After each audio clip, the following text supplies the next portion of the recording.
Nós vamos a estudiar a forma de chegar a vos, porque nós queremos que a xente vaya ali e que volva a participar masivamente en esa votación que vai haber o 2 de febrero.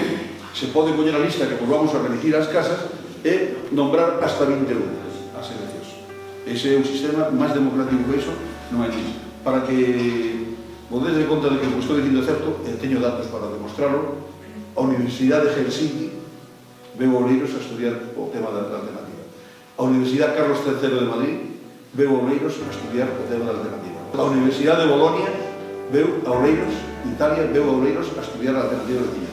A Universidade de México, Distrito Federal, veu a Oureiros a estudiar o sistema alternativo de Tiña. Somos internacionales.